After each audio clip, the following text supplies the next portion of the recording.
किसान भाइयों नमस्कार। मैं हूँ दशरथ धाकड़। आप सभी का स्वागत है एक और नए वीडियो में। किसान भाइयों, धान की रोपाई हो चुकी है। रोपाई के बाद धान में पहली यूरिया कब देना चाहिए, कितने दिन पर देना चाहिए, यूरिया के साथ किन चीज़ों का प्रयोग करना चाहिए। किसान भाइयों, जब धान की रोपाई हो जाती है उसके बाद जब हम पहली यूरिया देते हैं उस समय पर अगर किसान भाई कुछ बातों का ध्यान रखे या सही समय पर धान की फसल में यूरिया का प्रयोग करें तो इससे धान में फुटाव बढ़िया आता है, कल्लों की संख्या बढ़ती है। शुरुआत से ही धान की फसल एकदम हरी भरी नज़र आती है, धान की ग्रोथ अच्छी होती है, उत्पादन बढ़िया निकलता है। वीडियो को अंत तक देखिए। वीडियो को लाइक और अन्य किसान साथियों तक वीडियो को शेयर भी कर सकते हैं। तो चलिए वीडियो को शुरू करते हैं। किसान भाइयों, लगभग सभी क्षेत्रों में धान की रोपाई पूरी होने को है और धान की रोपाई हो जाने के बाद किसान भाई पहली खाद के रूप में यूरिया का प्रयोग करते हैं।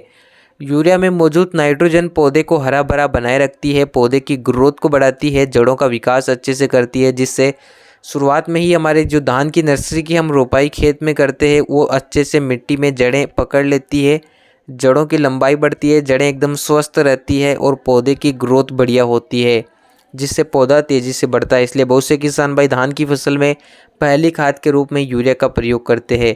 अब बात करें कि किसानों को कितने दिन पर धान की रोपाई के बाद यूरिया दे देना चाहिए, तो किसान भाइयों जब आप धान की रोपाई कर देते हैं उससे 10-15 दिन के आसपास आप यूरिया का प्रयोग कर सकते हैं, क्योंकि यह समय होता है पौधे की वानस्पतिक बढ़वार का। साथ ही शुरुआत में पौधे को नाइट्रोजन की आवश्यकता होती है।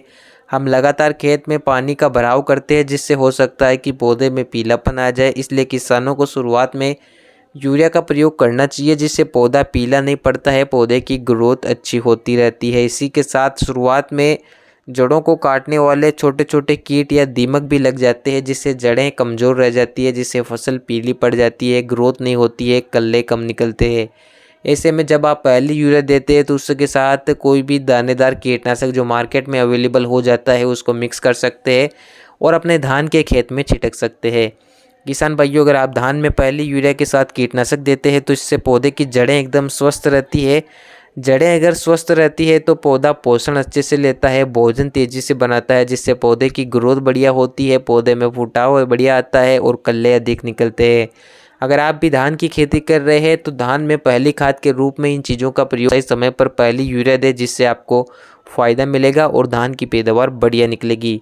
किसान हित में वीडियो को लाइक ज़रूर करें। जल्द आपसे मिलेंगे नए वीडियो में ऐसी जानकारी के साथ। तब तक के लिए धन्यवाद।